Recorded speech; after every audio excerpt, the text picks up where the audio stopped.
DIG Indore. Welcome, sir. On behalf of the whole SAGE family, SAGE Bhopal and SAGE Indore University, I request now Dr. Nidhi to just proceed the talk.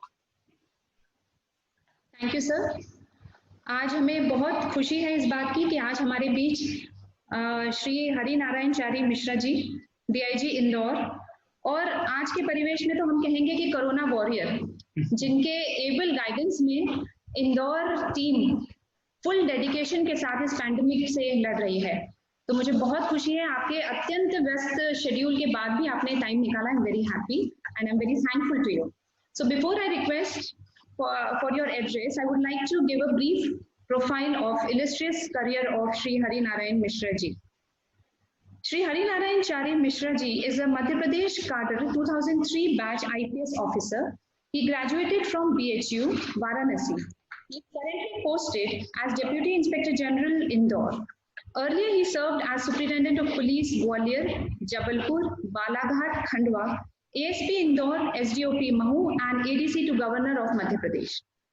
During his tenure as SP Balaghat, he effectively dealt with the problem of Naxal extremism. In the operation, a large number of extremists were arrested and the situation was brought under control. As SP Khandwa, he conceptualized the formation of the Village Protection Committee. He is known for his contribution to social awareness against suicide.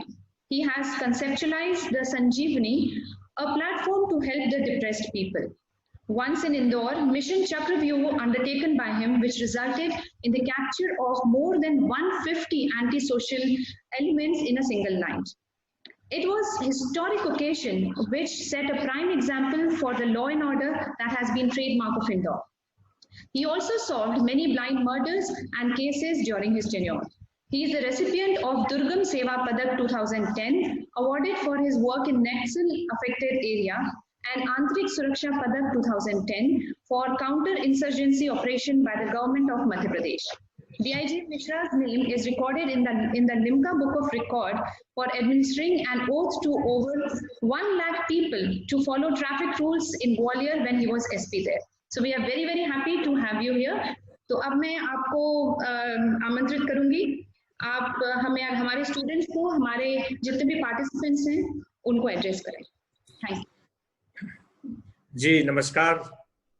और मैं आपकी university को और तकनीक को भी इस बात के लिए धन्यवाद देना चाहता हूं कि आज इस मौके पर आप लोगों से, सभी लोगों से जुड़ने का मौका मिला। सबसे पहले मैं क्षमा चाहता हूं, आज कुछ मीटिंग में था जिसकी व्यस्तता के कारण मुझे कुछ विलंब हो गया। तकनीक ने निश्चित तौर पे अगर हम कहें तो पिछले 1000 सालों में जितना तकनीक ने परिवर्तन हमारे समाज में लाया है, उससे ज्यादा पिछले 100 सालों में तकनीक ने हमारे अंदर परिवर्तन लाया है और हमारे समाज में, हमारे हर व्यवस्था में, हमारे सामाजिक आर्थिक ढांचे में, हर चीजों में परिवर्तन लाया है। और पिछले 100 सालों में जितने परिवर्तन नहीं हुए उतने पिछले 10 सालों में हुए हैं। इस तरह तकनीक हमारे जीवन की एक बड़ी महत्वपूर्ण कड़ी बन गई। तकनीक हमारे जीवन की बड़ी महत्वपूर्ण कड़ी बन गई है और उसने पूरी तरीके से हमारे जीवन के हर अंग को प्रभावित किया है। इसी तौर पे इस तकनीक का भी हम फायदा उठा के बहुत सारी चीजें होंगी। हम शुरू में इस मुद्दे पर जो विषय, इस पर चर्चा के साथ ही आपके भी जो सवाल होंगे या कोई बातें होंगी तो हम पर चर्चा करेंगे, उस पर हम संवाद खत्म होने के बाद कर सकते हैं। दूसरी महत्वपूर्ण बात, आपने कोरोना की बात की, उसी से बात शुरू करते हैं। हम जानते हैं कि जब कोरोना की इस तरह की घटनाएं आनी शुरू हुई थी तो लगभग शुरुआत में जो महामारी के जो विशेषज्ञ होते हैं, वो महामारी के विशेषज्ञों ने भारत में घोषणा की कि लगभग 30 करोड़ के आसपास लोग इससे संक्रमित होंगे और लगभग 2 करोड़ लोगों के इसमें बुरी तरीके से प्रभावित होने या जान जाने की आशंका उन्होंने जताई थी। एक बहुत बड़ी घटना थी और इसको निश्चित तौर पे जोड़कर देखा गया। हम जानते हैं कि 1918 में एक बहुत बड़ा घटना हुई थी स्विस फ्लू का, जिसने पूरी तरीके से हमारे सामाजिक संरचना को झकझोर दिया था। पूरी दुनिया में लगभग 6 करोड़ लोग उसमें जान गंवाए थे, जिसमें से 2 करोड़ लोग भारत के थे। उससे जोड़ करके और वर्तमान में जो जनसंख्या है, जो हमारे आधारभूत ढांचे हैं, जो हमारी स्वास्थ्य संरचना है, उन सबों को देख करके एक अनुमान शुरू में जारी किया गया था। लेकिन जैसे जैसे समय निकला हम देख रहे हैं कि वो भविष्यवाणियां सही नहीं है। ये सही है कि हमारे यहाँ भी उसकी भयावहता है, हम लोग भी उससे लड़ रहे हैं, हम लोग भी उसमें तेजी से आगे बढ़ रहे हैं। लेकिन जिस तरीके की भयावहता बताई गई थी, जिस तरीके की एक तस्वीर हमारे सामने खींची गई थी, अगर उस अनुपात में देखें तो उस अनुपात में कुछ नहीं हुआ है। इसका एक बहुत बड़ा कारण, इसका जो एनालिसिस किया गया कि क्या क्या कारण हो सकते हैं, इसमें बहुत सारी अलग अलग चीजें आई। किसी ने मलेरिया का प्रभावित होना बताया, किसी ने मौसम का परिवर्तन होना बताया। लेकिन जो सबसे बड़ी वजह जो इसमें आई, जिसने कोरोना से लड़ने में हमें मजबूती दी और शायद पुराने सारे अनुमानों को ध्वस्त कर दिया, वो चीज थी हमारे देश में युवाओं का होना। इस बीमारी के अगर परिप्रेक्ष्य में देखें, जिन देशों में इसकी प्रकोप ज्यादा है, भयावहता ज्यादा है, उन देशों के सामने हमारी जो स्वास्थ्य संरचना है कहीं नहीं टिकती। इटली जैसे देश जिनके पास स्वास्थ्य संरचना एक बड़ी ही मजबूत स्थिति में है, जो दुनिया के स्वास्थ्य संरचना के ढांचे में काफी ऊपर आते हैं, स्कैंडिनेवियन कंट्रीज, अमेरिका जैसे देश जहाँ पे स्वास्थ्य संरचना की स्वास्थ्य सुरक्षा है हर व्यक्ति को, और वहां पे स्वास्थ्य सुविधाएं काफी अच्छी स्थिति में है। या फिर अगर हम ईस्टर्न कंट्रीज को देखें, सभी जगहों पे हमारे यहाँ से बेहतर इंफ्रास्ट्रक्चर है। लेकिन जो चीज उनके पास नहीं है और हमारे पास है, वो चीज थी हमारे यहाँ युवाओं की बड़ी संख्या में होना, और इसने सबसे बड़े ढाल के रूप में काम किया है। हम जानते हैं कि ये जो बीमारी है एक उम्र के बाद, मुख्यतः 60 वर्ष के बाद सबसे ज्यादा प्रभावित करती है, और सबसे ज्यादा जो लोग गंभीर बीमारियों से पीड़ित हैं उनको प्रभावित करती है। तो हमारे यहाँ जिस चीज ने सबसे बड़े ढाल के रूप में इस बीमारी को रोकने का काम किया है, वह चीजें हमारे देश में बड़ी संख्या में युवाओं का होना, जो कि 65% जो हमारे देश की जनसंख्या वो 35 वर्ष से नीचे है। और अनुमान किया गया था कि 2021 तक हम दुनिया में सबसे ज्यादा जनसंख्या वाले देश हो जाएंगे, और लगभग उस कगार पे हम खड़े हैं। आज हम कह सकते हैं कि संभवतः हम दुनिया के सबसे ज्यादा जनसंख्या वाले देश हैं। लेकिन उससे भी बड़ी बात है कि हम दुनिया में सबसे ज्यादा युवा जनसंख्या वाले देश हैं। आज चीन की जनसंख्या हमसे ज्यादा है, और जनसंख्या ही ज्यादा नहीं है, बल्कि कई आंकड़ों में आया कि जनसंख्या के उनके यहाँ जो अभी जिस तरीके की प्रवृत्ति बढ़ी है, जिस तरह का एज ग्रुप बना है पिछले कुछ वर्षों में, तो कई तरीके से उनको दुष्प्रभावित भी कर रहा है। अभी 3-4 दिन पहले एक बीबीसी ने सर्वे किया था, जिसमें अभी जो भारत चीन में जो विवाद हो रहे हैं, उन विवादों के मद्देनजर उस सर्वे में उसने पाया कि जो दोनों देशों की जो सीमाओं का एक तुलना हुआ था, तो उस तुलना में पाया गया कि भारत की सेना को बेहतर माना गया। न सिर्फ एज ग्रुप होने के, अगर वो 1980 में जो चीन की सेना थी, चीन में जो वन चाइल्ड पॉलिसी की गई, उसके बाद की जो नई पीढ़ी आई है, वो पूरी तरीके से एक साइकोलॉजिकल उसका एनालिसिस किया गया। वह एकमात्र सारे जो बच्चे थे, सारे जो सैनिक हैं, वो अपने माँ बाप के इकलौते बच्चे हैं।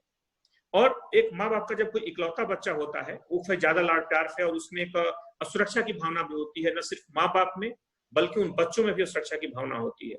तो एक जो एनालिसिस किया गया था, एक जो एज ग्रुप को देखते हुए, जो सामाजिक संरचना को देखते हुए, उसमें वर्तमान जो भी जो तनाव चल रहे हैं सबको पता है, उस संदर्भ में तो उसमें पाया गया कि जो यहाँ का एज एनालिसिस है और जो परिस्थितियां हैं, उसमें निश्चित तौर पे भारत उसमें बेहतर है। यहाँ की सेना, यहाँ के सेना का मनोबल, यहाँ की सेना की जो परिस्थितियां, और वो एक तीसरी एजेंसी ने किया। अगर हो सकता है चीन या भारत की कोई एजेंसी करती तो मान सकते थे कि वो पूर्वाग्रह से ग्रस्त हो सकता है, लेकिन एक लंदन की एजेंसी ने इसे एनालिसिस किया और पाया कि यहाँ भी एज ग्रुप और जो सामाजिक संरचना है कहीं ना कहीं हमारे पक्ष में है। और ये चीजें, ये जो हमारा बड़ा, जो इतना बड़ा जो समूह है हमारे पास जो युवाओं का है, यह हमारे लिए एक बहुत बड़ी पूंजी है, जो हमारे लिए पहले एक बड़ी जिम्मेदारी थी, हमारे लिए एक अपॉर्चुनिटी, एक मौके के रूप में निकल के सामने आया है। और हमें लगता है कि इस मौके को हम सही तरीके से अगर उपयोग करें तो दुनिया में हमें शीर्ष पर पहुंचने से कोई नहीं रोक सकता। लेकिन हमें ध्यान रखना होगा कि यह एक दुधारी तलवार है। अगर इन युवाओं को हमने सही तरीके से, अगर इन्हें आगे बढ़ने के लिए इन्हें अच्छी शिक्षा, अच्छा रोजगार, इनका ऊंचा मनोबल, सारी चीजें अगर सही ढंग से मुहैया कराएं तो दुनिया में हम शीर्ष पे पहुंचेंगे। लेकिन अगर इनको हम सही तरीके से, इनका हम ध्यान नहीं रख पाए, इनकी जो प्रतिभा है उसको सही स्वरूप नहीं दे पाए, तो शायद ये चीजें खुद ब खुद हमें भी प्रभावित कर सकती है। तो अगर हम कहें तो ये जो युवाओं की जो क्षमता है, आज जरूरत है कि उन युवाओं की क्षमता को हम एक सकारात्मक तरीके से एक सकारात्मक ढांचे में इसे बांधे। मैं पुलिस में हूं और मैं जानता हूं कि पुलिस की जो हम लोग लगातार जो हम अपराधों की जो मॉनिटरिंग करते हैं, अपराधों को जो देखते हैं, उसमें एक सबसे बड़ी चीज जो उभर के सामने आती है, जो प्रतिदिन हम लोग अपराधों से जुड़े डाटा, अपराधों से जुड़े तमाम चीजों को एनालिसिस करते हैं, उसमें जितने हीनियस क्राइम्स होते हैं, जितने भी ऐसे अपराध जो कि बहुत ही ज्यादा घातक होते हैं, जो कि समाज के लिए बहुत बड़ी चुनौती होते हैं, उसमें अगर हम पाए तो उसमें से 90% अपराध 17 से 25 वर्ष के बीच के युवा करते हैं। उसमें चाहे हम अखबारों में पढ़ते हैं कि लूट की घटनाएं हो गई, चाहे चेन स्नैचिंग की घटनाएं हो गई, तरह तरह की घटनाएं, इन सारे घटनाओं से लेकर के बड़ी बड़ी जो अन्य जो आपराधिक गतिविधियां होती हैं, उन सारे गतिविधियों के पृष्ठभूमि में कहीं ना कहीं हमारा युवा खड़ा दिखता है। ये हमारे लिए एक निश्चित तौर पे एक बड़ी चुनौती है कि इन युवाओं की जो प्रतिभा है, उस प्रतिभा को हम सकारात्मक रूप कैसे दें। हमारे पास जो एक बहुत बड़ा जन संसाधन है, युवाओं की ऊर्जा की, एक क्षमता का जो संसाधन है, उनको सही शिक्षा, उनको सही स्वरूप देना, ये हमारी जिम्मेदारी है। और ये एक बड़ी चुनौती है। ड्रग्स के जितने मामले आते हैं उसमें लगभग 20 वर्ष के आसपास के बच्चे, 20 से 25 वर्ष के बच्चे सबसे ज्यादा उसमें संलग्न होते हैं। यानी कि जो युवाओं की जो क्षमता है, युवाओं की जो प्रतिभा है, इसको अगर हम सही रूप दें तो शायद दुनिया में कोई भी देश हमारे आसपास अभी नहीं है। इन क्षमताओं के, हमारी क्षमताओं के बल पे, हमारे युवा संसाधनों के बल पे जो यूरोप के और अफ्रीका, अमेरिका के बहुत सारे जो उद्योग हैं और सूचना प्रौद्योगिकी है, पूरी तरह भारतीय प्रतिभा के बल पे खड़ी है। उन युवाओं को हम किस तरीके से करें, और इन युवाओं ने अभी नहीं, हम देखें तो शुरू से हर मौके पर इन युवा प्रतिभाओं ने ही पूरे देश को एक दिशा दी है, पूरे देश को एक नई ढांचा दिया है। मुझे याद आ रहा है कि जब हम स्वतंत्रता आंदोलन जब लड़ रहे थे, स्वतंत्रता आंदोलन हो रहा था, उस समय हमने नाम सुना होगा अरबिंदो घोष का। अरबिंदो घोष जो थे, वो उनके पिताजी थे, वो बहुत वहां के एक सम्भ्रांत परिवार से थे, और उनके पिता जो थे बहुत ज्यादा अंग्रेजीदा थे। अरबिंदो घोष के पिता का नाम उन्होंने रखा अरबिंदो घोष, तो नाम समझ में आता है। उन्होंने उनका बचपन का नाम रखा अरबिंदो एक्वायर्ड घोष, जो उनका मूल उनके सर्टिफिकेट में जो नाम लिखा हुआ था वो अरबिंदो एक्वायर्ड घोष लिखा था। उन्होंने कहा कि बच्चे का नाम अरबिंदो घोष से पता नहीं चल रहा है कि ये बच्चा जो है कुछ अंग्रेजी इसमें गंध आनी चाहिए, तो उन्होंने एक्वायर्ड वर्ड जोड़ा। इन्होंने 7 साल लंदन में पढ़ाई की अरबिंदो घोष, और जब वो आए वहां से लंदन से पढ़ करके, तो हम जानते हैं कि सबसे यंग आईसीएस अफसर बने भारत में। 19 वर्ष की उम्र में भारत में उन्होंने आईसीएस क्वालिफाई किया। लेकिन उस युवा ने जब देखा, जो चीजों को समझा, तो उसे लगा कि नहीं, हम देश के लिए करेंगे, और इस सेवा में ना जाकर के हम पूरी तरीके से अपना जो जीवन है पूरी तरीके से हम इसमें न्यौछावर करेंगे। हम जानते हैं कि उस युवा ने फिर आगे जो स्वतंत्रता आंदोलन की जो नई पीढ़ी है, उस अरबिंदो घोष के कारण पूरी तरह से पूरी पीढ़ी और पूरा स्वतंत्रता आंदोलन की परंपरा उनके कारण चली। इस तरीके से हम देखें तो उसमें स्वतंत्रता आंदोलन के जितने भी हमारे उस पीढ़ी के जो नेता, जो हमारे प्रतिनिधि हैं, जो हमारे, चाहे हम चंद्रशेखर आजाद 24 साल, भगत सिंह 23 साल, राजगुरु 24 साल, मदन लाल खुराना 28 साल, खुदीराम बोस 19 साल, अशफाकुल्ला खान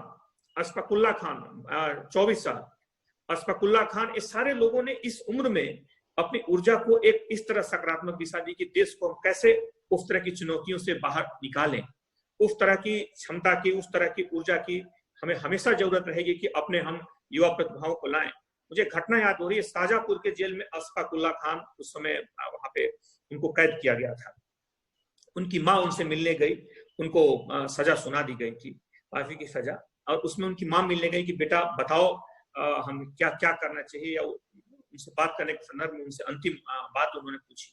तो उन्होंने, अशफाकुल्ला खान ने कहा, जो कि अभी भी शाहजहांपुर की जेल जो है, जेल की दीवारों पे ये पंक्तियां लिखी हुई हैं, उसमें कहा कि कोई आरजू नहीं है, कोई आरजू नहीं है आरजू तो बस ए रख दे कोई जरासी खाके वतन कफन में। ये जो पंक्तियां हैं आज भी जो शाहजहांपुर का जो जेल है, शाहजहांपुर की जेल की जो दीवारें हैं, उस पर आज भी ये पंक्तियां लिखी हुई है। मैं फिर दोहराना चाहता हूँ कि कोई, जब उनकी माँ ने पूछा तो उन्होंने बोला अपनी माँ से कि कोई आरजू नहीं है आरजू तो बस ए रख दे कोई जरासी खाके वतन कफन में। तो इस तरह के हमारे हाईली मोटिवेटेड हमारे युवा थे, जो कि पूरी तरीके से हमारे देश के लिए और हमारी पीढ़ियों के लिए जिस तरीके से इन्होंने डेडिकेटेड होकर के काम किया, उसमें इस युवाओं के पीढ़ी में, युवाओं के इस दौर में, युवाओं की जब हम चर्चा कर रहे हैं, विवेकानंद जी का हमें चर्चा जरूर करनी चाहिए, क्योंकि वो एक ऐसे इसके लिए एक मॉडल थे, एक आदर्श पुरुष थे, जिन्होंने लगातार युवाओं को नए सिरे से मोटिवेट किया, उन्हें नई ऊर्जा दी। उसमें वो कहा करते थे कि स्वस्थ शरीर में तो स्वस्थ मन होता ही है, और भारतीयों की तुलना उसमें कहा करते थे, जब भारतीयों को संबोधित करते थे उस समय, तो वो बोलते थे कि देखिए, एक जंगल में एक शेर का बच्चा था, वो भेड़ों के समूह में खो गया था, और वो भेड़ों के समूह में जब गया तो एक दिन जब शेर ने पीछा किया भेड़ों का, तो देखा कि उनके बीच में, और वो शेर भी भेड़ों की तरह आवाज निकल रहा था। तो वो जब शेर ने अचानक उन भेड़ों के झुंड पे हमला किया, तो देखा कि तो शेर इनके बीच में फंसा हुआ है। उसने उन भेड़ों को भगाने के बाद उस शेर को ले गया, उसको नदी के किनारे ले गया, उसके कान में बताया कि तुम भेड़ नहीं हो, शेर हो, और उसको कहा कि तुम जोर लगाओ, कोशिश करो। और जैसे उसने कोशिश किया तो फिर उस शेर भी उसी तरह दहाड़ा, तब उसे पता चला कि वो भेड़ नहीं शेर है। यानी कि हमारे बीच में उस तरह की ऊर्जा छिपी है, हमें अधिकांश के बीच में इस तरह की, युवाओं के बीच में इस तरह की एनर्जी है। जरूरत है कि इस तरह की ऊर्जा को हम किस तरीके से जगा सकते हैं, किस तरीके से बाहर लाएं, इस तरह की ऊर्जा को हम जगाएं और महसूस करें। बहुत बड़ी हमारी प्रतिभा, बहुत बड़ी हमारी चीजें तब इसलिए निकल पाती कि हम उन चीजों को महसूस नहीं कर पाते कि हमारे अंदर इस क्षमता या प्रतिभा निहित है, हमारे अंदर है। तो हमारे युवाओं को इस चीज का एहसास करने का और मौका देने की जरूरत है। मैं उनकी एक दो घटनाओं का और जिक्र करना चाहूंगा, जो अक्सर विवेकानंद जी अपने बातों में भारतीय युवाओं से कहते थे। उन्होंने कहा कि हमें लगातार सकारात्मकता की तरफ बढ़ना चाहिए, और हमारी जितनी कोशिश है हमें उस दिशा में बढ़ना चाहिए। मैंने कहानी कहीं जिक्र सुना था, मैं आपसे शेयर करना चाहूंगा। उन्होंने बताया कि एक जंगल में एक आग लगी थी, उस पूरे जंगल में धू-धू करके आग जलने लगी। उस जंगल में जब पेड़ जल रहा था तो पेड़ पर चिड़िया रहती थी। वो चिड़िया जो थी वो अचानक एक नदी, बगल के नदी से पानी ला कर चोंच में और उस पेड़ पर डालने लगी। उसमें एक कौवा आया, उसने बोला कि आखिर ये क्या कर रही हो, इतने बड़े जंगल में आग लगी है और तुम अकेले चोंच में एक एक बूंद पानी इस पेड़ पर डाल रही हो, इसका क्या मतलब है, तो पागलपन है। वो चिड़िया ने कहा कि नहीं, ये गलत है, ये नकारात्मक चीजें हैं और मैं इसके विरुद्ध खड़ी हूं। मैं पानी का बूंद अगर इसमें दे रही हूं तो सिर्फ दो चीजें इससे सिद्ध करना चाहती हूँ। पहला चीज तो ये, भले ही मैं जानता हूं कि मेरी प्रयास बहुत सीमित है, लेकिन इससे दो चीजों का मेरा संदेश देने का इरादा है। पहला तो ये कि मैं आग लगाने वालों के साथ नहीं हूं, मैं जो आग लगाने वाले हैं उनके साथ नहीं हूं, मैं आग बुझाने वाले के साथ हूं। और दूसरा, मेरी जो भी क्षमता थी उस क्षमता से मैंने इस आग को बुझाने की कोशिश की है। यानी कि भले एक छोटी सी चीज है, एक चिड़िया कोशिश कर रही है, लेकिन उसके पीछे संदेश बहुत बड़ा है। यानी कि जो अगर कोई नकारात्मक चीज है, अगर उसके विरुद्ध हम खड़ा हो सकते हैं, उस नकारात्मकता को खत्म कर सकते हैं, तो उस नकारात्मकता को खत्म करने की हमें कोशिश करनी चाहिए। और एक युवा से जो कि आज पढ़ करके जो बाहर निकलता है, एक शैक्षिक संस्थान हो, जैसे कि आपका जो शैक्षिक संस्थान है काफी बड़ा है और बहुत सारे युवा अलग अलग आधुनिक प्रौद्योगिकी से लेकर के बहुत सारे आधुनिक जो पद्धतियां हैं, MBA से लेकर के अलग अलग संस्थाओं में निकलते हैं और जाकर के अलग अलग कैपेसिटी में करते हैं। इसमें एक बड़ी एक भर्तृहरि ने एक इस तरह की एक घटना का जिक्र किया था, जिसका मैं एक उल्लेख किया था, जो मैं जिक्र करना चाहूंगा। एक शैक्षिक संस्थान में एक व्यक्ति जो थे, गुरु जो थे, उन्होंने 3 स्टूडेंट्स का परीक्षा लिया और उन्होंने इस शैक्षिक संस्थान से जब वो बाहर जा रहे थे तो उन्होंने कहा कि आपको जाने के बाद एक परीक्षा से गुजरना होगा। और उस परीक्षा में जब वो तीनों युवक वहां से जाने लगे शाम को, तो एक पुल से गुजरने लगे और पुल से गुजरने के बाद उन्हें दिखा कि एक नदी के पुल पर एक कांटों का समूह रखा हुआ था। वो वहां से अंतिम विदाई लेकर के गए थे और जाते आते उनके गुरु ने बोला था कि अभी अंतिम एक सवाल रह गया है जिसको मैं बाद में पूछूंगा, अभी तुम लोग जा सकते हो। उस पुल पर कांटों को देख करके पहला जो विद्यार्थी था, पहले विद्यार्थी ने सोचा कि अंधेरा होने वाला है, सामने जंगल है, हम क्यों परेशानी करें। वो तेजी से आया, शारीरिक रूप से मजबूत था, वो कूद करके उनको आगे निकल गया। दूसरा विद्यार्थी आया, दूसरा उसने सोचा कि मैं शायद कूद नहीं पाऊंगा, तो उसने नदी के नीचे से पत्थरों के सहारे कूदते हुए आगे निकल गया। और उन्होंने तीसरे विद्यार्थी को भी बुलाया कि तुम भी आओ और हम अभी हमारे साथ निकलो वरना हम आगे चले जाएंगे। विद्यार्थी ने बोला कि नहीं, मैं नहीं जाऊंगा, देखो अंधेरा होने वाला है, मैं तो निकल जाऊंगा, लेकिन जो दूसरा व्यक्ति आएगा उसके पांव में जो जानवर आएंगे उनको ही कांटे चुभेंगे, मैं एक एक कांटे को निकाल करके दूर करके जाऊंगा। वो कांटों को बुनने लगा और उसने कहा कि मैं रात में आऊंगा। इतना ही कर रहा था कि गुरु अचानक झाड़ियों से निकल आए और उन्होंने कहा कि तुम सिर्फ पास हुए, बाकी दोनों को बोले कि चलो तुम वापस गुरुकुल में वापस चलो। उद्देश्य ये था कि जब हम जीवन में आगे बढ़े, कोई भी बड़ी बड़ी डिग्रियां लेकर के, कोई भी, तो हमारा उद्देश्य रहे कि उस डिग्री का, उस शिक्षित संस्थान का, उस शिक्षा का हम लोगों के लिए एक बेहतरी के लिए, एक उनको अच्छे ढंग से एक स्वरूप देने के लिए, सकारात्मक ढंग से उसका उपयोग करने के लिए उसका लगातार प्रयास करें। और गुरु का इसमें बहुत बड़ा रोल है। गुरु किस तरीके से, हमने प्राचीन भारत में देखा है कि गुरु ने किस तरीके से चीजों को बदला है। हम जानते हैं कि जब सिकंदर का आक्रमण हुआ था भारत पर, सेल्यूकस का, और जिस तरीके से पश्चिमी भारत में जिस तरीके से आक्रमण हुए और पूरा दुनिया को जीत करके वो भारत की तरफ बढ़ रहा था, उस समय एक व्यक्ति को, जो कि पाटलिपुत्र का एक गुरु को, इस बात का आभास हुआ कि सारे जो जितने इस तरीके के यहाँ के राजे हैं जो छोटे छोटे, उनको हम एक मजबूती से खड़े करें और एक विदेशी शक्ति के विरुद्ध इनको संगठित करें। लेकिन जब वो नंद के वंश में, नंद के यहाँ जब पाटलिपुत्र में गए, वहां के लोग जो मदिरा में डूबे हुए थे और उन्होंने अपमानित करके एक गुरु को जब निकाल दिया, तो उस गुरु ने एक सड़क पर पड़े हुए एक बच्चे को, एक लड़के को, एक किशोर को उठाया और उसे, हम जानते हैं कि उसे भारत का चक्रवर्ती सम्राट बना डाला।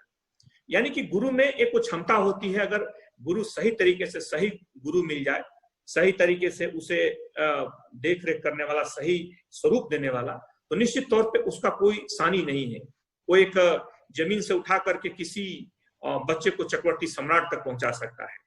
ये हमारी जो शिक्षा पद्धति है, हमारी जो मूल्य है, वो निश्चित तौर पे वो चीजें उस चीज को प्रभावित करती हैं। साथ साथ जो शैक्षणिक जो चीजें हैं उसमें एक चीज मैं और जिक्र करना चाहूंगा, इसमें माता पिता का भी बड़ा रोल रहता है। जब एक बच्चा, जब एक युवा पढ़ाई की तरफ बढ़ता है, इसमें एक बच्चा था और उस बच्चे की, हम जानते हैं कि 4 साल की उम्र तक वो बोल नहीं पाया। 4 साल के बाद उसको स्कूल में एडमिशन कराया गया, तो उसे 2 स्कूलों ने धीरे धीरे करके निकाल दिया। उसके माँ बाप ने 9 वर्ष की उम्र में उसने बोलना शुरू किया और एक्सप्रेस करना शुरू किया, लेकिन माँ बाप लगातार उसे घर पे रखते, उसको जो बेहतर सुविधा हो सकती देते, लगातार उसकी देखभाल करते। और हम जानते हैं कि वो जो बच्चा था, जब वो 9 वर्ष के बाद जब उसने बोलना शुरू किया, जब उसे माता पिता ने पूरा पर्याप्त संरक्षण दिया, उसे सही रूप दिया, तो उस बच्चे को बाद में हम अल्बर्ट आइंस्टीन के नाम से जानते हैं, जो कि शुरू में 4 वर्ष तक बोल नहीं पाया, जिसे 2 बार मंद बुद्धि मान करके 2 स्कूलों ने निकाल दिया। वो निकाला और उसने निकलने के बाद जब पहली पुस्तक लिखी, तो उसने पहली बार ये लिखा कि हमारी शिक्षा पद्धति उस तरीके की है कि कई बार हम मछली को इस आधार पे मापते हैं कि वो पेड़ पर कैसे चढ़ती है। हम उसकी शिक्षित, उसकी सही जो उसकी मूल्य है, सही जो उसकी क्षमता है, उसका आकलन नहीं कर पाते। तो निश्चित तौर पे, लेकिन अब जो वर्तमान स्थिति है, वर्तमान जो स्वरूप है, उसमें मैं कहना चाहूंगा कि पहले हो सकता है सीमित अवसर हो सकते हैं, हमारे युवाओं को ऐसा लगता होगा, लेकिन अब जिस तरीके से मंच नए नए खुले हैं, जिस तरीके से नए नए अपॉर्चुनिटी खुली है, आपकी जिस चीज में प्रतिभा हो, जिस चीज में रुचि हो, जिस चीज में आपकी इच्छा शक्ति हो, आपका मन लगता हो, मुझे लगता है कि अगर उसी दिशा में हम आगे बढ़ें तो शायद हम ज्यादा बेहतर ढंग से, ज्यादा अच्छा ढंग से उसमें कर सकते हैं और शायद शिखर की ऊंचाइयों को पहुंच सकते हैं। इसमें हम एक सही काउंसलिंग और सही इस तरह का माहौल होना बड़ा जरूरी है। एक और छोटी छोटी असफलताओं से हमें बिल्कुल निराश नहीं होना चाहिए। एक हम जानते हैं कि एक छोटी सी घटना मुझे याद आ रही है। अबुल कलाम साहब जो वहां से जो तमिलनाडु से जब निकले, और वो शुरू में हम जानते हैं कि वो एनडीए की परीक्षा उन्होंने दिया था जब वो पढ़ाई करते थे, लगभग 18-19 वर्ष के रहे होंगे। उनकी बड़ी इच्छा थी कि एनडीए की परीक्षा दे करके और वो जाएं, और वहां से परीक्षा देने के लिए उनके पास पैसे नहीं थे। उनकी बहन ने अपने गहने बेच करके उन्हें पैसे दिए। उनका पहली प्रारंभिक परीक्षा में टेस्ट हो गया और एनडीए की जो एग्जाम होता है, जो इंटरव्यू होता है, वो देहरादून में था। देहरादून में उसमें जाने का एक तरफ का किराया उन्होंने बेच करके दिया और ये पूरी तरह आश्वस्त थे कि हम जाएंगे जब वहां पे तो निश्चित तौर पे वहां से जब सिलेक्ट हो जाएंगे तो आने का एकेडमी की तरफ से वहां से उसके खर्चे मिल जाते हैं। वहां गए और उस इंटरव्यू में, जो एसएसबी का इंटरव्यू जिसे हम बोलते हैं, उस एसएसबी के इंटरव्यू में वो अपीयर हुए और उनका नहीं हुआ। नहीं होने के बाद उनके पास पैसा भी नहीं था। देहरादून से लौटते हुए वहां वो ऋषिकेश की पहाड़ियों में गए और उन्होंने तय किया कि मैं किसी काम का नहीं हूं और मुझे अब रहने का कोई हक नहीं है, मैं अब सुसाइड कर लेता हूं। वहां एक जगह वो कर रहे थे, वहां पे अचानक एक शिवानंद जी हम जानते हैं, वहां पर उनका आश्रम था, वहां उन्होंने उनको पकड़ा, उन्होंने पूरी बात बताई। उन्होंने पूछा कि ऐसा क्यों आप कर रहे हो, तो उन्होंने बताया कि देखो, तुम्हारा इसलिए सिलेक्शन नहीं हुआ कि तुम्हें ईश्वर ने किसी और बड़े काम के लिए चुना है, इसलिए तुम निराश न हो छोटी सी असफलता से। इसमें हो सकता है तुम्हारे लिए कोई बहुत बड़ी चीज हो। और बाद में उसी मिसाइल मैन ने भारत को जिस तरह क्रायोजेनिक इंजन की जो चुनौतियां थी, जिस तरह मिसाइल की चुनौतियां थी, हम जानते हैं किस तरीके से शिखर पर ले आकर के परमाणु संपन्न बनाया। तो जिंदगी में हमारी छोटी छोटी असफलताएं आती हैं, कई बार हमें ऐसा रोकती हैं, हमें इस बात का एहसास कराती हैं कि शायद चुनौतियां बड़ी हैं, लेकिन हमें लगता है कि जिंदगी में असफलता नाम की चीज नहीं होती, सफलता होती है या सबक होता है। हम उस चीज से, हर असफलता हमारे लिए एक सबक होती है। थॉमस अल्वा एडिसन कहा करते थे कि अगर 1000 प्रयोगों के बाद मैंने बल्ब बनाना सीखा है तो सिर्फ एक बार बल्ब ही बनाना नहीं सीखा, बल्कि 999 मैं उन असफलता के कारणों को भी जान गया हूं जिसपे अब मुझे नहीं जाना है और जो असफलता के कारण बने थे। तो यानी कि हमें इन चीजों को लेकर के निश्चित तौर पे एक पॉजिटिविटी तरीके से, इस पॉजिटिविटी को, इन चीजों को हमें लगातार लोगों के बीच पहुंचाना, हमें खुद पॉजिटिव रहना है, एक बेहतर ढंग से रहना है। जीवन में ऐसे हमारे आसपास सैकड़ों हजारों उदाहरण भरे पड़े हैं जो कि लोगों को एक ही घटनाक्रम में अलग अलग तरीके से हम देखते हैं। अभी कुछ दिनों पहले मैं देख रहा था, आजकल एक संदेश देख रहा था जिसको मैं अच्छा लगा, मैं आपके साथ शेयर करना चाहूंगा। इसमें एक व्यक्ति की अचानक एक नई मर्सिडीज थी और वो मर्सिडीज अचानक उसकी, आपने बहुत सारे लोगों ने इसे सुना होगा, हाल के दिनों में काफी सोशल मीडिया में चल रहा था, मुझे लगा कि आपके साथ शेयर करूं। उसमें उस व्यक्ति की जो मर्सिडीज थी वो पूरी तरह से टूट गई और टूटने के साथ ही उसकी गाड़ी बुरी तरीके से, उसकी 50 लाख की गाड़ी बहुत बुरी तरीके से टूट गई। जिस दिन टूटी उसके अगले दिन उसने एक बहुत बड़ी पार्टी रखी घर पे। लोगों ने पूछा कि इतनी बड़ी पार्टी किस खुशी में? उसने कहा कि कल बहुत बड़ा एक्सीडेंट हुआ था और उसमें देखो हमारी गाड़ी टूट गई। बोले कि ये तो दुखित होने का मौका है, तुमने इसमें कैसे, किस तरह की पार्टी रख ली? उसने बताया कि देखो इतनी बड़ी गाड़ी टुकड़ों में टूट गई, बुरी तरीके से टूट गई, और देखो उसको चलाने वाला तुम्हारे सामने खड़ा, उसको खरोच नहीं लगी, सिर्फ एक उंगली में चोट आई। तो ये हमारी चीजों को देखने का तरीका होता है। हम देखते हैं कि एक व्यक्ति उसी चीज में बहुत ज्यादा दुखित हो सकता है, रोता हुआ, बिलखता हुआ हमेशा प्रसन्न रह सकता है, और दूसरा व्यक्ति उसी घटना में एक पॉजिटिविटी के साथ में, एक सकारात्मकता के साथ में सोच सकता है कि नहीं, हम तो बहुत ही अच्छी स्थिति में है और बहुत बेहतर ढंग से हम आगे कर रहे हैं। हमारे सामने ऐसे बहुत सारे उदाहरण हैं और बहुत सारी ऐसी चीजें हैं जो हमें लगातार देती हैं। भारत से निकले हुए युवाओं ने, जो चाहे सुंदर पिचोई से लेकर सत्यम नाडाल तक, इन्हें सत्यम सुंदरम की जोड़ी बोलते हैं, इन लोगों ने पूरी दुनिया में, भारत के युवाओं ने हर जगह अपना परचम लहराया है, अपनी योग्यता की, अपनी क्षमता की हर जगह धाक मनवाई है। तो हमारे अंदर जो क्षमता है, हमारे अंदर की जो, उसको हमें पहचानना चाहिए, किसी भी तरीके की छोटी सी नकारात्मकता से प्रभावित नहीं होना चाहिए।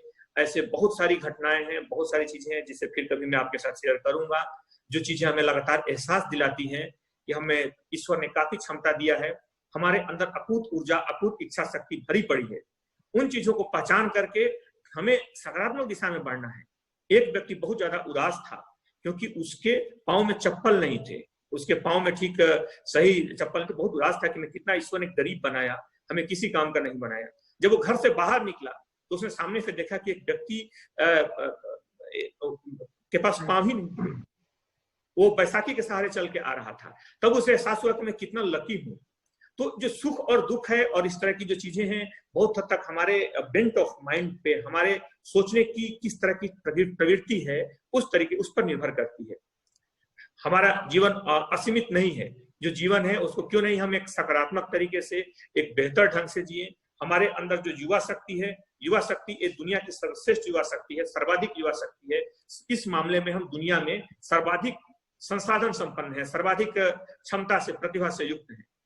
इसमें आवश्यक है कि इस युवाओं को हम एक ऊर्जा से भरें, एक पॉजिटिविटी से भरें, उन्हें एक शैक्षिक संस्थाओं से, उनके घरों से इस तरीके का एक माहौल मिले कि वो एक संसाधन के रूप में आगे बढ़ें और पूरी दुनिया में एक देश को एक मजबूत स्तंभ के रूप में बनाने में कामयाब हो।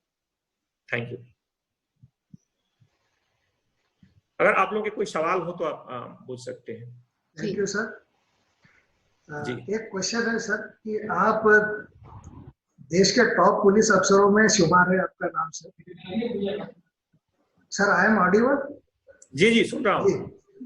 तो सर हमारे जो स्टूडेंट्स है, जो युवा है, उसमें आप जैसा जुनून और आप जैसा पेशेंस, क्योंकि जुनून के साथ पेशेंस भी रखना, हमारे जो chancellor engineer Sanjeev Agarwal sir कहते हैं कि जुनून तो होना चाहिए लेकिन वो राइट डायरेक्शन में होना चाहिए, और उसके लिए पेशेंस भी होना चाहिए कि हमें क्या सही है क्या गलत, इसका भी हमें नॉलेज होना चाहिए।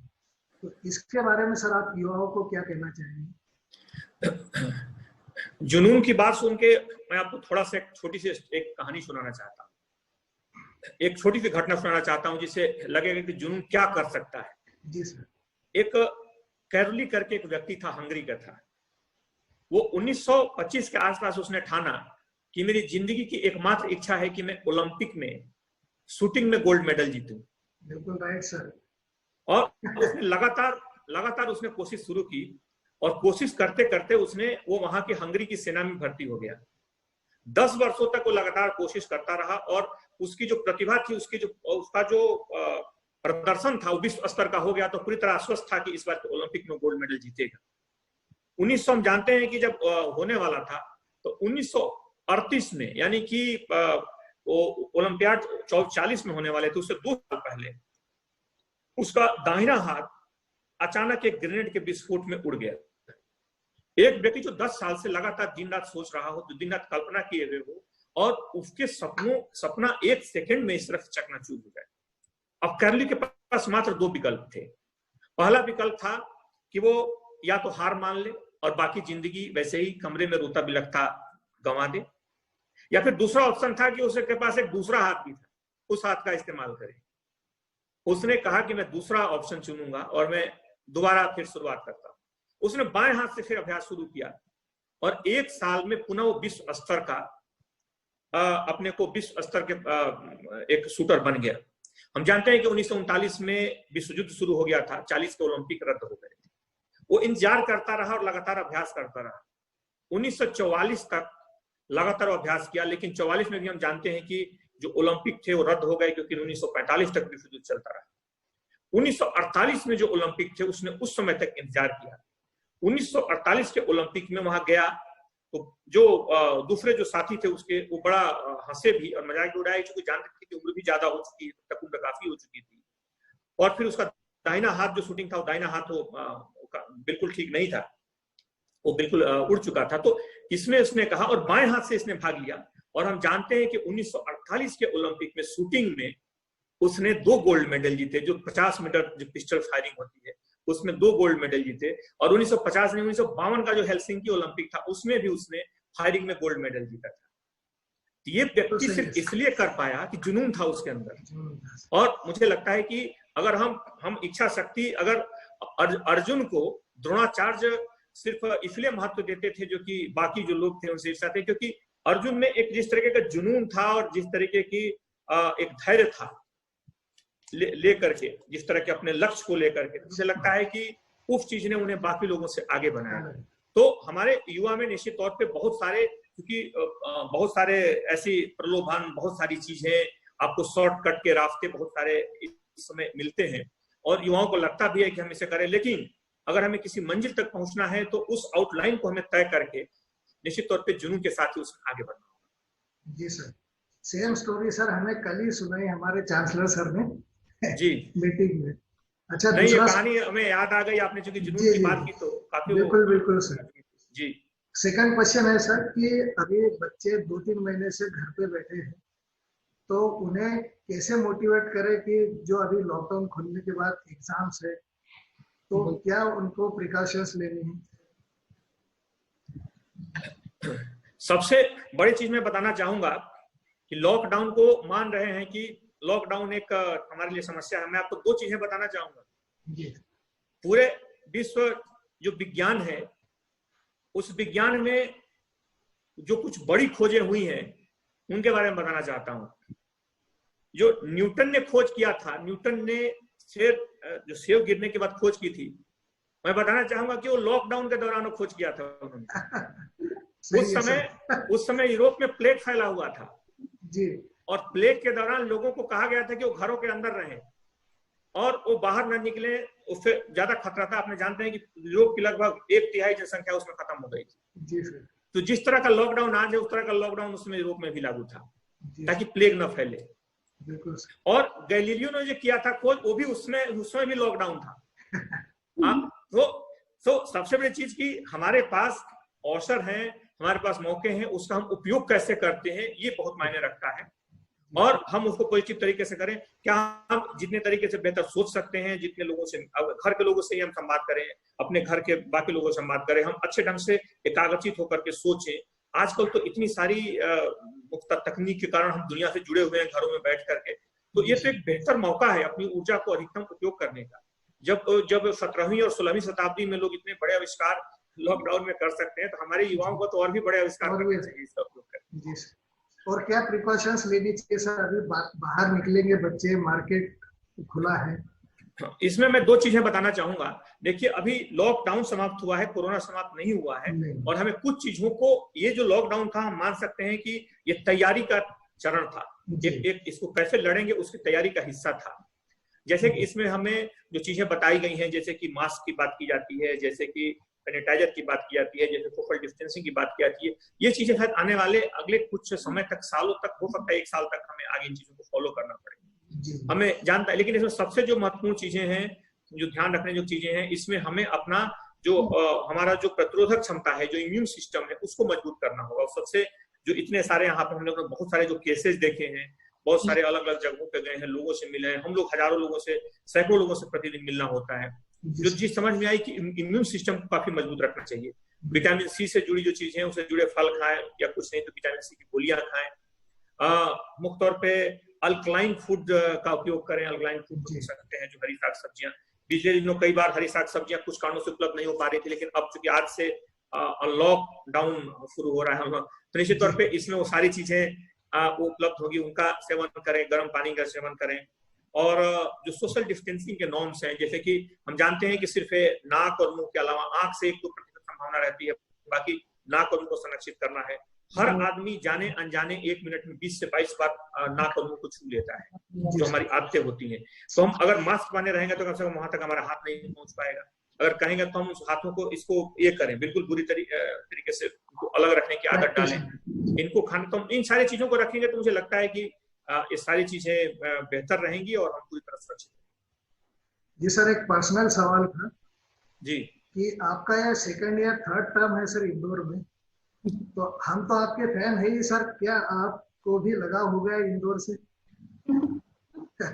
नहीं, इंदौर एक अच्छी जगह है, लोग बड़े सकारात्मक हैं। मैं कहना चाहूंगा कि अभी जो संकट काल था, अभी देखें लोग कहाँ से आए। इंदौर में लोगों को पहली बार, जब इतनी लंबी, कोई महाराष्ट्र से आया, कोई गुजरात से आया, लोगों को पहली बार लोग भूखे प्यासे थे, उनको ऐसी जगह मिली जब जहाँ पे लोग बड़े से बोर्ड लगा करके पानी के लिए इंतजार कर रहे थे, या खाना खिलाने का इंतजार कर रहे थे, उनको चप्पलें बांटी जा रही थी। तो लोगों को एक धारणा बन गई, दूर से अगर कहीं उनको दिख जाता था कि अगर इस तरह की कोई खिलाने की सुविधा है, कोई पानी पिला रहा है, कोई दे रहा है, तो उनको पता चल रहा था कि इंदौर की सीमा शुरू हो गई। कई लोगों ने बातें फोन पे बताई, तो आप समझ सकते हैं कि अगर एक यहाँ पे पॉजिटिव लोग हैं, एक जिंदा दिल लोग हैं, तो निश्चित तौर पे ऐसे जगह पे काम करना आपके लिए सुखद अनुभव होता है। Thank you sir. Nidhi madam. जी सर, जी आपके कोई क्वेश्चन है? आपके ऐसे ओजस्वी उद्बोधन से निश्चित तौर पे हमारे सभी विद्यार्थी बहुत प्रेरित हुए होंगे और अब अपने जीवन को एक नए दृष्टिकोण के साथ वो आगे बढ़ेंगे। Thank you so much. एक प्रश्न हमारे MBA के स्टूडेंट दिव्या ने पूछा है कि आप बहुत ही एडवर्स कंडीशन में काम करते हैं, आप मतलब आप जिस प्रोफेशन में हैं बहुत ही चुनौतियां रहती हैं दिन भर की, तो इन परिस्थितियों में आप अपना उत्साह और पॉजिटिविटी कैसे बना के रखते हैं? निश्चित तौर पे अभी भी हम लोग बहुत सारे इलाकों से जो संक्रमित है उन इलाकों से ही आ रहे थे, इसलिए मुझे विलंब भी हो गया, आपके उधर बैठ के चल रही थी। तो उसमें सबसे बड़ी चीज, जैसे मैंने बताया लगातार आपसे बातें की, उसमें यही था कि हमारे अंदर हमें उन चीजों को देखना चाहिए। हम अगर एक सकारात्मक दिशा से चीजों को सोचें, उन लोगों के बारे में सोचें जो कि हमसे ज्यादा संघर्ष कर रहे हैं, हमसे ज्यादा है, और हम उनके लिए एक अच्छी स्थिति में होकर कुछ कर सकते हैं। हमारे अंदर जो, हमारे पास जो संसाधन है, हमारे पास जो सुविधाएं हैं, शायद बहुत सारे लोगों को नहीं है। तो क्या हमारे लिए एक विशेष मौका नहीं है इस अवसर पर? जैसे कोई इस यूनिवर्सिटी में पढ़ रहा है, इस यूनिवर्सिटी में, आप सोचिए ये सुविधा 1-2% स्टूडेंट्स को उपलब्ध है, जो एक अच्छे शैक्षिक संस्थान में हजारों लाखों स्टूडेंट्स हैं जो गांव में रहते हैं, जिनके पास सुविधाएं कम होती हैं, जिनके पास इस स्तर तक क्षमता रहने के बावजूद भी आगे आने का मौका नहीं रहता है। यहाँ से आपको एक अच्छा प्लेटफॉर्म मिलता है, आगे बढ़ने की संभावना होती है। तो बजाय हम छोटी छोटी चीजों को कि हम परेशान हो गए, या वहां पे छोटी सी कोई असुविधा है, या वहां की छोटी छोटी चीजों को लेकर के बजाय हम उसको लेकर के परेशान होते रहें, वहां की समस्याओं का हम समाधान बने, उन समस्याओं के लिए हम सुझाव करें, एक पॉजिटिविटी का उसका पार्ट बने, पहला चीज। और दूसरा चीज, हम इस ढंग पे क्या उसको बेहतर ढंग से उसमें सकारात्मक चेंज ला सकते हैं, उस तरीके से करें। क्योंकि जीवन में अगर हम ये सोचेंगे कि क्या कमी है, तो शायद जो व्यक्ति जीवन के किसी भी शिखर पे पहुंच जाए वो कभी संतुष्ट नहीं हो सकता है। मानवीय स्वभाव है, कुछ समय के बाद उस किसी भी परिस्थिति में हो, किसी भी पोजीशन में हो, आप संभाव हो जाते हैं। आपको लगने लगता है तो हमारा अधिकार है, फिर आप नीचे देखने लगते हैं, फिर आप दुखित होने लगते हैं और पुनः उसी स्थिति में पहुंच जाते हैं जैसे कुछ समय पहले थे। तो बजाय ऐसा होने के, हम क्यों नहीं जो चीजें हासिल हैं, जिन चीजों को हमने पाया है, उसके सकारात्मक पहलू को देखें और जीवन में एक नया उत्साह भरें। Thank you so much. प्रश्न तो बहुत हैं, पर मैं समझ सकती हूँ कि आपका रूटीन, आपका शेड्यूल बहुत ज़्यादा टाइट है, और तब भी आपने हमारे लिए समय निकाला। Thank you so much. अब मैं आमंत्रित करूंगी डॉक्टर मनीष चौधरी सर को, registrar says university Indore, vote of thanks के लिए। Sir, says university Indore, says university Bhopal, SGI की तरफ से मैं आपका तहे दिल से आभार धन्यवाद करता हूँ सर। और नेक्स्ट टाइम हम यूनिवर्सिटी में प्रोग्राम रखेंगे तब आपको जरूर आना है सर। Ji thank you. मैं निश्चित तौर पे जब नेक्स्ट टाइम मौका मिलेगा तो निश्चित तौर पे मैं बिल्कुल बिल्कुल सर, आपने अच्छे से मोटिवेट किया बच्चों को और फैकल्टीज को। जी बहुत बहुत बहुत धन्यवाद। Thank you sir. जी।